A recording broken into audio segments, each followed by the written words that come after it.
जय श्री कृष्ण।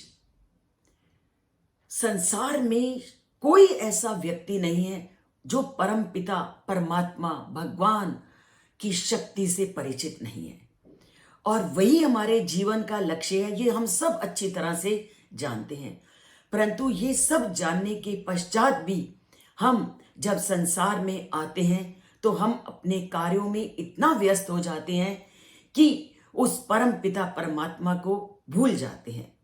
तभी गीता में बार बार श्री कृष्ण अपनी शक्ति का, अपनी सत्ता का बोध सबको कराते हैं और लगातार अर्जुन को यही कहते हैं, गति भर्ता प्रभु साक्षी निवासा शरणम सुहृत प्रभवा प्रलया स्थानम निदानम बीजम अव्ययम।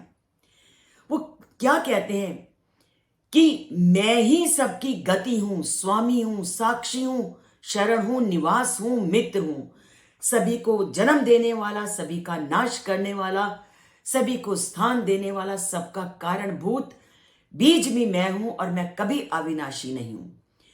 मैं ही तुम सब लोगों का मूल बीज हूं और मेरे को ही तुम लोग भूल जाते हो।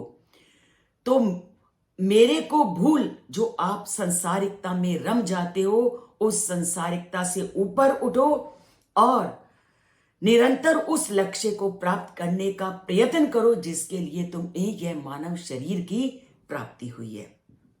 परंतु ये सब जानते हुए भी हम जब संसार में जैसे जैसे बड़े होते हैं, हम इतने विषयों में संलग्न हो जाते हैं कि हम उस परम पिता परमात्मा को भूल बाकी सभी कार्यों को करने में अपना तन मन धन लगा देते हैं, जबकि हमें अपने तन मन धन को उस परम पिता परमात्मा की प्राप्ति में लगाना चाहिए, क्योंकि वही सबकी गति है, वही सबका स्वामी है, वही मित्र है, वही पिता है।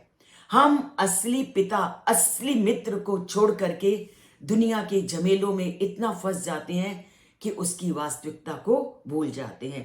तो ये श्लोक हमें क्या कहता है कि संसारिकता से ऊपर उठो और उस परम पिता परमात्मा में अपना मन लगाओ और उसको प्राप्त करने के लिए प्रयत्न करो। और उसको अगर प्राप्त करना है तो अपने जीवन में रोज मेरे द्वारा कहा जाता है, सात्विक तत्वों को अपने जीवन में स्वीकार करो। जब तक सात्विकता की भावना हमारे अंदर नहीं आएगी, जब तक दूसरों में अच्छाइयों को देखने की भावना नहीं आएगी, जब तक हमारे अंदर 10 गुणों का समावेश नहीं होगा, तब तक उस परम पिता परमात्मा की प्राप्ति नहीं होगी।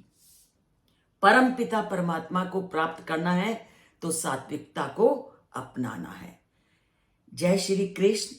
और इस चैनल को सब्सक्राइब करना और लाइक करना कभी मत भूलिए, क्योंकि गीता हमें हमेशा सब में कुछ ना कुछ अच्छाइयां ढूंढने का ही बोध कराती है।